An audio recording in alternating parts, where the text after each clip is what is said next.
Chhattisgarh police भर्ती के लिए ऑनलाइन एप्लीकेशन फॉर्म है वह स्टार्ट हो गया है। दोस्तों जब आप फॉर्म भरने जाएंगे उससे पहले इस वीडियो को जरूर देखें। दोस्तों जब आप ऑनलाइन फॉर्म भरने जाते हैं तो आपको एक जिला सेलेक्ट करने के लिए कहा जाता है, उस जिले में आपको फॉर्म अप्लाई करना होता है। तो बात करें तो यहाँ पर टोटल 5,967 पद निकाले गए हैं, लेकिन उसे जो है जिले वाइज अलग अलग जो है पदों में विभाजित किया गया है। तो आज की वीडियो में हम जानेंगे कि किस जिले में कितना पद है वह आप कैसे देखेंगे। इसके साथ ही बहुत सारे कैंडिडेट का यह सवाल है कि जो है पुलिस भर्ती में पहले फिजिकल होगा या दोस्तों पहले एग्जाम होगा, उस बारे में भी आज की वीडियो में चर्चा करने वाले हैं।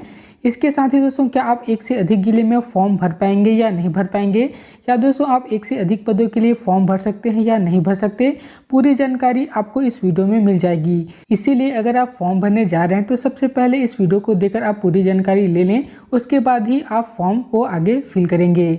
फॉर्म कैसे भरना है उस बारे में भी हमने पूरा डिटेल वीडियो बना रखा है। वीडियो की लिंक हम आई बटन और डिस्क्रिप्शन पे दे देंगे, वहां से जाकर उस वीडियो को आप जरूर देखें। तो चलिए वीडियो शुरू करते हैं।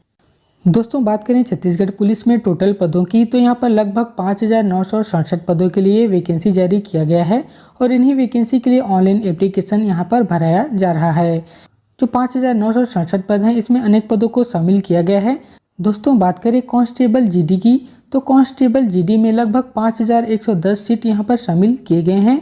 वहीं ड्राइवर के 235 सीट हैं। दोस्तों बात करें ट्रेडमैन की, तो ट्रेडमैन में लगभग 623 पद शामिल किए गए हैं। टोटल यहाँ पर 5,967 पद निकाले गए हैं और इन्हीं के लिए आप ऑनलाइन फॉर्म भर पाएंगे। दोस्तों यहाँ पर आप नोटिफिकेशन देख सकते हैं जो पुलिस मुख्यालय छत्तीसगढ़ नौ रायपुर द्वारा जारी किया गया था। इसी नोटिफिकेशन के अकॉर्डिंग ही आपका भर्ती का यहाँ पर जो है ऑनलाइन एप्लीकेशन मंगाया जा रहा है। या जो पहले का नोटिफिकेशन यहाँ पर जो डेट देखेंगे तो जो पहले डेट जारी हुआ था वही डेट है, लेकिन दोस्तों अभी जो डेट है वहाँ पर चेंज हो गया है। तो अभी ऑनलाइन फॉर्म भरने का आप डेट देखेंगे तो आपका एप्लीकेशन फॉर्म है 1 जनवरी से स्टार्ट हुआ है, जिसमें आप 15 फरवरी तक ऑनलाइन फॉर्म भर पाएंगे। दोस्तों अब जान लेते हैं कि जब आप ऑनलाइन एप्लीकेशन फॉर्म भरेंगे तो आपको कितने रुपए का फीस लगने वाला है। तो यहाँ पर देखेंगे तो परीक्षा शुल्क के बारे में पूरा डिटेल दिया गया है। बात करें यहाँ पर सामान्य वर्ग और अन्य पिछड़ा वर्ग यानी जनरल और ओबीसी कैंडिडेट अगर फॉर्म भरते हैं तो उन्हें यहाँ पर 200 रुपये का फीस लगने वाला है। वहीं बात करें यहाँ पर देख सकते हैं अनुसूचित जाति और अनुसूचित जनजाति यानी एससी और एसटी कैंडिडेट के लिए यहाँ पर 125 रुपये का फीस लगने वाला है। इस प्रकार से यहाँ पर फीस के बारे में जानकारी दी गई है। इसके बाद जैसे ही आप इस पेज में नीचे आएंगे यहाँ पर रिक्त पदों की संख्या के बारे में पूरी जानकारी दी गई है। यहाँ पर देखेंगे तो सबसे पहले जिला या इकाई का नाम देखने को मिलेगा। उसके बाद यहाँ पर पदों का विवरण यानी कौन कौन से पद इसमें शामिल किए गए हैं उसके जिलेवार जानकारी है। इसके बाद रिक्त पदों और वर्गवार संख्या यहाँ पर देखने को मिलेगी, यानी कि दोस्तों उस जिले में कितने सारे यहाँ पर टोटल सीट हैं और यहाँ पर कितने कितने कैटेगरी में सीट डिवाइडेड किए गए हैं, पूरी जानकारी यहाँ पर देख सकते हैं। और यहाँ पर योग में टोटल सीटों के बारे में यहाँ पर जानकारी दी गई है। बात करें यहाँ पर रायपुर की, तो रायपुर जो आरक्षक जीडी है उसमें अनारक्षित यानी जनरल कैटेगरी के लिए 361 सीट है।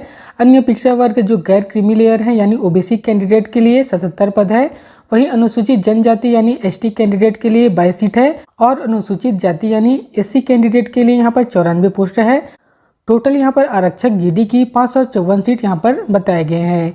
वहीं पर आरक्षक चालक की बात करें तो यहाँ पर देख सकते हैं केवल यहाँ पर अनुसूचित जनजाति की यहाँ पर 1 सीट है और अनुसूचित जाति के 3 सीट हैं। टोटल यहाँ पर 4 सीटें हैं। दोस्तों यहाँ पर आरक्षक ट्रेड टेलर की बात करें तो यहाँ पर केवल 1 ही सीट यहाँ पर जनरल कैटेगरी के लिए दिया गया है। जैसे ही आप यहाँ पर नीचे आते जाएंगे यहाँ पर अन्य जिलों के बारे में जानकारी दी गई है। बलौदाबाजार, भाटापारा, धमतरी, गरियाबंद, महासमुंद, इन सभी जिलों में कितने सारे सीट यहाँ पर डिवाइड किए गए हैं आप पूरी जानकारी यहाँ से देख सकते हैं। दोस्तों सारा डिटेल हम बताने लगेंगे तो ये वीडियो काफ़ी लंबी बन जाएगी, इसीलिए इस जो है पीडीएफ को हम अपने टेलीग्राम ग्रुप में दे देंगे। वहाँ से आप पूरा जो है सभी जिलों की सीटों के बारे में जो है जानकारी प्राप्त कर सकते हैं। अगर आपने हमारा टेलीग्राम ग्रुप अभी तक ज्वाइन नहीं किया है तो नीचे डिस्क्रिप्शन पे लिंक मिल जाएगी, वहाँ से आप जो है क्लिक करके डायरेक्ट जाकर टेलीग्राम ग्रुप को आप ज्वाइन कर सकते हैं और वहाँ से यह पीडीएफ है आप प्राप्त कर पाएंगे। अब जैसे नीचे आते जाएंगे यहाँ पर देख सकते हैं सभी जिलों के बारे में यहाँ पर पूरी जानकारी आपको देखने को मिल जाएगी। कई जिलों में यहाँ पर देख सकते हैं जो है ट्रेड, मोची, धोबी, कुक और इलेक्ट्रीशियन ऐसे यहाँ पर पद शामिल किए गए हैं। दोस्तों यहाँ पर बात करें बिलासपुर जिले की, तो बिलासपुर जिले में आरक्षक जीडी की 146 पोस्ट हैं। वहीं आरक्षक चालक के 19 पोस्ट हैं। ट्रेड कुक के 1 पोस्ट हैं। वहीं नाई और टेलर के 1-1 पोस्ट यहाँ पर निकाले गए हैं। इसी प्रकार से और नीचे आते जाएंगे तो सभी जिलों के बारे में यहाँ पर पूरी जानकारी दी गई है। दोस्तों आपको बता दूं कि जो भूतपूर्व सैनिक कैंडिडेट हैं उनके लिए यहाँ पर जो है 10% यहाँ पर श्रेणीवार आरक्षण का प्रावधान दिया गया है और इस प्रकार से महिलाओं के लिए क्या आरक्षण रहेगी यहाँ पर पूरी जानकारी आप प्राप्त कर सकते हैं। दोस्तों यहाँ पर नीचे आएंगे तो 5वें नंबर पर आयु सीमा यानी एज लिमिट के बारे में बताया गया है। जो ऑनलाइन फॉर्म भर रहे हैं वो कैंडिडेट की जो आयु है यानी एज है 1 जनवरी 2023 को 18 वर्ष से कम नहीं होनी चाहिए और 28 वर्ष से अधिक नहीं होनी चाहिए। यानी कि अगर आपकी जो एज है 18 वर्ष से लेकर 28 वर्ष के बीच है तो आप ऑनलाइन फॉर्म भर पाएंगे। इसके साथ ही SC, ST और OBC कैंडिडेट और जो महिला कैंडिडेट है उनके लिए यहाँ पर जो है एज में छूट दिया गया है। अगर दोस्तों आप SC, ST और OBC कैंडिडेट होंगे तो यहाँ से 5 वर्ष का आपको जो है छूट मिलने वाला है। यानी कि अगर आपका जो एज है 33 हो गया है, अगर आप SC, ST या OBC कैंडिडेट हैं तो भी आप ऑनलाइन फॉर्म भर पाएंगे। साथ ही यहाँ पर महिला कैंडिडेट की आयु के छूट के बारे में बताया गया है। यहाँ पर देखेंगे तो महिला कैंडिडेट को 10 वर्ष की आयु में यहाँ पर जो है छूट दिया गया है। अगर कोई महिला ऑनलाइन फॉर्म भरती है तो उनका अगर एज है 38 से जो है अधिक नहीं होना चाहिए, तब आप ऑनलाइन फॉर्म भर पाएंगे। इसके साथ ही यहाँ पर जो है अन्य जो कैंडिडेट है उनके बारे में भी यहाँ पर पूरी जानकारी दी गई है। तो दोस्तों इस नोटिफिकेशन को आप जो है पूरा रीड आउट कर सकते हैं। अब दोस्तों बात कर लेते हैं शैक्षणिक अर्हता यानी एजुकेशन क्वालिफिकेशन की। तो यहाँ पर देखेंगे तो 10+2 प्रणाली के अंतर्गत 10वीं कक्षा अथवा हायर सेकेंडरी राज्य स्थित विद्यालय या महाविद्यालय से उत्तीर्ण होना चाहिए। अगर दोस्तों आप 10वीं पास हैं तो आप इन सभी पदों के लिए ऑनलाइन फॉर्म भर सकते हैं। यहाँ पर मिनिमम क्वालिफिकेशन 10th पास रखा गया है। लेकिन दोस्तों यहाँ पर बात करें अनुसूचित जनजाति की, तो अगर आप जो है 8वीं पास हैं फिर भी आप यहाँ पर ऑनलाइन फॉर्म भर सकते हैं।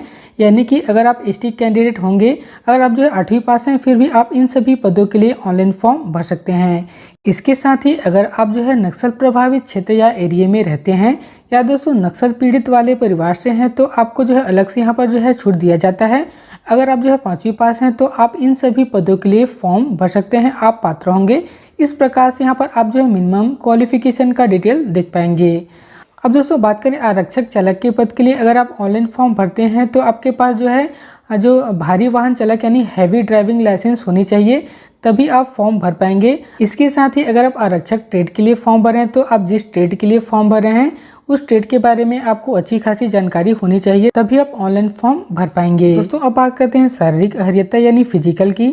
अगर आप जनरल, SC और OBC कैंडिडेट हैं तो दोस्तों अगर आप पुरुष कैंडिडेट हैं तो आपकी जो ऊंचाई है वह 168 यानी 168 सेंटीमीटर से अधिक होनी चाहिए, तभी आप इन पदों के लिए फॉर्म भर पाएंगे।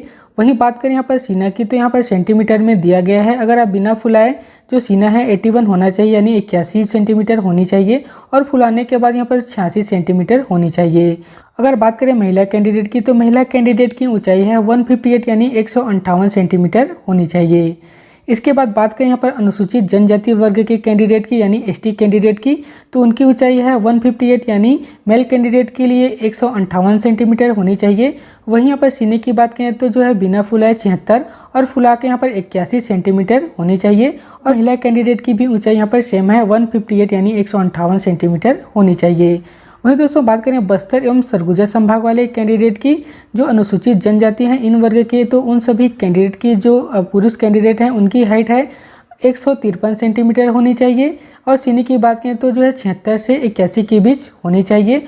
और जो फीमेल कैंडिडेट की भी हाइट है 153 यानी 153 सेंटीमीटर मांगी गई है। तो देख सकते हैं इस प्रकार से अलग अलग कैटेगरी वाइज यहाँ पर जो अलग अलग हाइट और जो सीने की यहाँ पर सेंटीमीटर में माप दिया। अब दोस्तों यहाँ पर देखेंगे तो 90 नंबर पर चयन प्रक्रिया यानी सिलेक्शन प्रोसेस के बारे में पूरी जानकारी दी गई है। बहुत सारे कैंडिडेट यही पूछ रहे थे कि आपका एग्जाम पहले होगा कि दोस्तों पहले फिजिकल होगा। तो यहाँ पर आप देखेंगे तो सबसे पहले बताया गया कि आरक्षक जो GD के अभ्यर्थी हैं उन लोगों के लिए सबसे पहले दस्तावेज की जांच की जाएगी, यानी कि आपकी डॉक्यूमेंट का वेरिफिकेशन किया जाएगा। उसके बाद यहाँ पर शारीरिक नापजोख यानी आपकी हाइट और चेस्ट मापी जाएगी। उसके बाद जो शारीरिक दक्षता परीक्षा होता है जिसमें लंबी कूद, ऊंची कूद और गोला फेंक होता है, उस जो है कार्यक्रम को रखा जाएगा। दोस्तों यहाँ पर देखेंगे तो आपको सबसे पहले 100 मीटर का दौड़ कराया जाएगा। उसके बाद यहाँ पर 800 मीटर का दौड़ किया जाएगा। इसमें जो है टोटल 100 अंक होते हैं। इसके बाद दोस्तों आपको अंत में लिखित परीक्षा यहाँ पर कराई जाएगी। अब एग्जाम में आपका क्या क्या आएगा यहाँ पर बताया गया है। सबसे पहले यहाँ पर देखेंगे तो सामान्य ज्ञान, बुद्धि क्षमता, विश्लेषण क्षमता तथा अंकगणित के यहाँ पर जो है 100 अंक के जो है यहाँ पर एग्जाम होने वाले हैं। तो इस प्रकार से यहाँ पर आप जो है पूरी जो है सिलेक्शन प्रोसेस समझ गए होंगे। वहीं बात करें आरक्षक चालक और आरक्षक टेट की, तो सबसे पहले उनका जो है डॉक्यूमेंट वेरिफिकेशन होगा। उसके बाद शारीरिक नापजोख होगी, शारीरिक दक्षता, यानी पुरुष अभ्यर्थियों के लिए यहाँ पर 1500 मीटर का दौड़ रहेगा और महिला अभ्यर्थियों के लिए 800 मीटर का दौड़ होगा। और यहाँ पर लास्ट में लिखित परीक्षा होगी जिसमें 100 अंक निर्धारित किए गए हैं।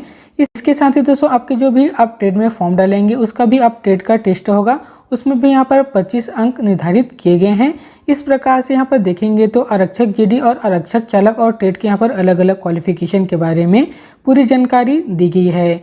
अब यहाँ पर नीचे देखेंगे तो जिनके पास अंतर्राष्ट्रीय या राष्ट्रीय स्तर के जो खेलकूद की जो सर्टिफिकेट होगी, या दोस्तों एनएसएस का सी प्रमाण पत्र होगा या एनसीसी का जो प्रमाण पत्र होगा, अगर आपके पास ऐसा प्रमाण पत्र है तो यहाँ पर देखेंगे तो आपको यहाँ पर 5-5 अंक यहाँ पर बोनस मिलने वाला है, यानी कि अधिकतम आपको यहाँ पर 10 अंक का बोनस मिलने वाला है। अगर आपके पास एनसीसी या एनएसएस जैसे कोई सर्टिफिकेट होगा तो आप जो है यहाँ पर 10 अंक आसानी से प्राप्त कर पाएंगे।